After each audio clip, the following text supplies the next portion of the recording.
Thailand ভ্রমণের 18তম পর্বে আমি শেয়ার করছি আমার থাইল্যান্ডের অভিজ্ঞতার কথা এবং কিভাবে আমরা থাইল্যান্ডকে দেখেছি, কিভাবে মূল্যায়ন করেছি, বাংলাদেশের সঙ্গে কেমন তুলনা করেছি বা আমাদের কী বর্জন করা উচিত, কী গ্রহণ করা উচিত, তাই নিয়ে আলোচনা চলছে। এখান থেকে কি শিখে গেলাম এবং কি বর্জন করার জন্য সিদ্ধান্ত নিয়ে গেলাম, সেটা হচ্ছে মূল বিষয়। বিষয়টা হচ্ছে, আমি যদি একটু সামারাইজ করি, সেটা হচ্ছে যে প্রথম যখন বিমানবন্দর থেকে ঢুকলাম থাইল্যান্ডে একটা ভাই বললো, থাইল্যান্ড শুনলেই অনেকে বলে যে আরে থাইল্যান্ড যাবো, ওখানে তো নানান কিছু হয়, ওখানে কেন, অন্য জায়গায় যাও, হজ করতে যাও। ঠিক আছে ভাই, থাইল্যান্ড জীবনে একবার না আসলে আপনি বুঝবেন কিভাবে এখানে কি হয় কি হয় না, কি করবেন না করবেন সেটা আপনার পার্সোনাল বিষয়। আর এখানে হচ্ছে যে আমরা কি শিখে গেলাম, এখানে এদের সভ্যতা দেখে আসলে আমরা অভিভূত।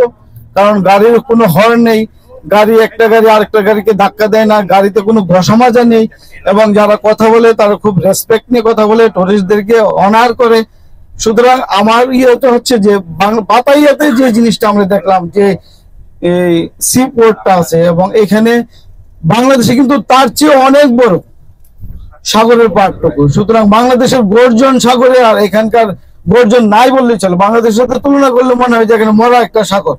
কারণ আর বাংলাদেশে কি ধরনের আওয়াজ করে, ওই আওয়াজটাই যেন কাছে টানে। আর বিষয়টা হচ্ছে বাংলাদেশের এই কালচারটুকু কখন তৈরি হবে সেটাই হচ্ছে আমাদের বিষয়, যে বাংলাদেশে কাউকে কেউ ডিস্টার্ব করবে না, ট্যুরিজম বাইরে থেকে আসবে, যারা টুরিস্ট তাদেরকে আকর্ষণ করতে পারবো।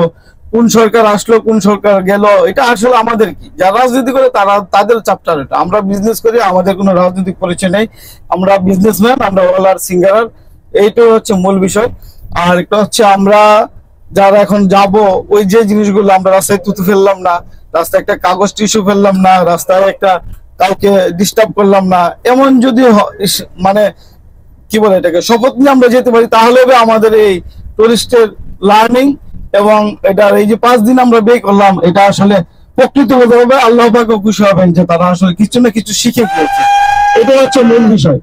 আরেকটা বিষয় হচ্ছে, আমি সময় নিচ্ছি একটু বেশি, কারণ হচ্ছে এখানে কিন্তু আমাদের খুব তাড়াহুড়ো নেই, কেউ আগে যেতে পারবে না, এমন না যে আপনাদের সময় নষ্ট হচ্ছে। তবে যারা কথা বলতে চান সিরিয়ালি কথা বলেন, আমাদের হাতে যথেষ্ট সময় আছে, প্রায় 1 ঘন্টার মতো সময় আছে আশা করছি। আজকের ওয়েদারটা চমৎকার, বৃষ্টি ভাব। গতকালকে কেউ হয়তো মার্কেট করতে পারেন নাই, মন মতো হয় নাই, মার্কেটের জন্য বিভিন্ন জায়গায় পুরোপুরি ছুটাছুটি করেছি, যাদের লাগেজ ব্যাগ ভরেছি, হয়তো অনেক রাতে ঘুমিয়েছি। আর এখানে একটা বিষয় হচ্ছে যে ওদের খাবারের সঙ্গে আমাদের খাবারের মেনু আসলে মিলবে না, এটাই স্বাভাবিক। কারণ দেশ ভিন্ন, ল্যাঙ্গুয়েজ ভিন্ন, মানুষ ভিন্ন, সবকিছু ভিন্নতা যদি না হয় তাহলে সারা বিশ্ব একই রকম হইতো। এদের পরিচয় এরা থাই, আমাদের পরিচয় আমরা বাঙালি, এবং আমরা বাংলাদেশে বাস করি, বাংলায় কথা বলি। এরা আসলে হিন্দি কিছুটা বুঝে, কেউ বার্মিজ থেকে যারা আসছে, যাই হোক সেইটা ভিন্ন বিষয়। আর আমরা আসলে গর্ববোধ করি বাংলা বলতেই। কারণটা হচ্ছে এদের সাথে ইংলিশই বলতে হবে এমন না, এরা যে বাংলা পারে না এদিকে কোনো, আমরা বলছি যে আমরা মনে করি যে এরা বাংলা পারে না এই জন্য মনে এরা খুব ভালো, এমনটাই মনে হয়। কিন্তু আমরা ইংলিশ পারি না এই জন্য মনে আমরা খুব খারাপ, আসলে কিন্তু তাই না বিষয়টা। আচ্ছা যাই, আর আমি কথা বাড়াবো না। তবে আমাদের কাছে আপনাদের বলার উদ্দেশ্য হচ্ছে একটাই, যে আমাকে যদি কারো হার্ট করে থাকি তাহলে মাফ করে দেন। আমার সঙ্গে সম্ভবত এক ভাইয়ের সঙ্গে একটু হার্ট হয়েছে, উনি হয়তো নিজেই বুঝতে পারছেন।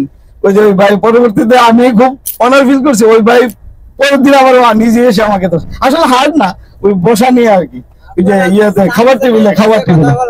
তো যাই হোক, এখন আরেকটা জিনিস হচ্ছে, আমার একটু বারবারই বলেছি আপনাদেরকে যে আমার যে চ্যানেলটা আছে, এই চ্যানেলটা অনেকে হয়তো জানেন, জীবন ও জীবিকার একটা চ্যানেল ছিল। ওই চ্যানেলটা আমি দীর্ঘ প্রায় 5 বছর যাবত ব্যবহার করেছি। ওখানে অনেক ডকুমেন্টস আছে, থাইল্যান্ড, শ্রীলঙ্কা, মালদ্বীপ এবং বাংলাদেশের, ইন্ডিয়ার অনেকগুলো ডকুমেন্ট ওখানে আছে। যারা দেখতে চান, যারা আগে ছিলেন আমার সঙ্গে টুরে, তারা হয়তো ওখানে দেখতে পারবেন।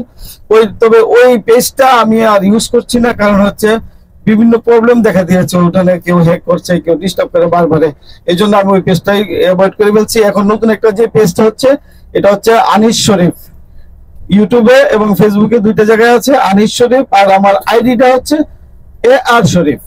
আপনারা AR একসাথে লিখবেন আর শরীফ আলাদা লিখবেন, দরকার নাই।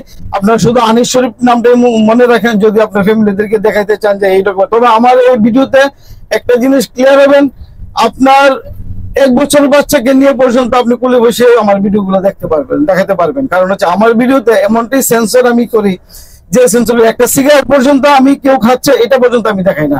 কারণ একটা বাচ্চা যখন দেখবে তখন সে যেন এই জিনিসটা বুঝে যে মানে মনে না করে যে তার বাবার বন্ধু সিগারেট খাচ্ছে অথবা তার বাবা সিগারেট খাচ্ছে, এই জিনিসটা পর্যন্ত আমি দেখাই না। সুতরাং বুঝতে পারছেন আমার মানে কি বলে ডকুমেন্ট গুলো এত পরিষ্কার থাকে আর কি। কারণ আমি বুঝি যে আমার ছেলে হয়তো এই ডকুমেন্টটা দেখতেছে, তা সে কি নিয়ে বড় হচ্ছে। আমার কথা হচ্ছে লার্নিং যদি না পান কোনো ডকুমেন্ট দেখে, তাহলে সেই ডকুমেন্ট তো টিকটক টাইপের অনেক কিছুই আছে, আপনারা ওগুলো দেখেন। কিন্তু আমার ডকুমেন্টে কোনো না কোনো লার্নিং পাবেন, কোনো না কোনো একটা মেসেজ পাবেন। এই থাইল্যান্ডের ট্যুরেও একটা ভিডিওটা শেষে অথবা আগে কোথাও না অথবা মধ্যে কোথাও না কোথাও একটা লার্নিং আমি কথা বলবোই। যদি কারো মনে লাগে কেউ অ্যাকসেপ্ট করবে, না করলে না করবে। আর কেউ যদি মনে করে যে ভিডিওটা দেখতে ভালো লাগছে না, ভালো ভিডিও খুব মানুষ কমই দেখে, এটাই স্বাভাবিক। নোংরামিটা খুব বেশি দেখে। ফেসবুক মানে হচ্ছে নোংরামির একটা জায়গা, ওটাকে অনেকেই বেশিরভাগ ইউজ করে মজা পায়, হাসাহাসি করে, হাঁটাহাঁটি করে। কিন্তু লার্নিং ডকুমেন্ট গুলো যে দেখবে সে তো বুঝতে পারবে। যাই হোক, আমার কথা লেন্দি করে ফেলছি, আর কথা বলবো না। আপনারা যা দেখছিলেন আমাকে মাফ করে দিবেন। আবার দেখা হবে ইনশাল্লাহ কোন একটা ট্যুরে।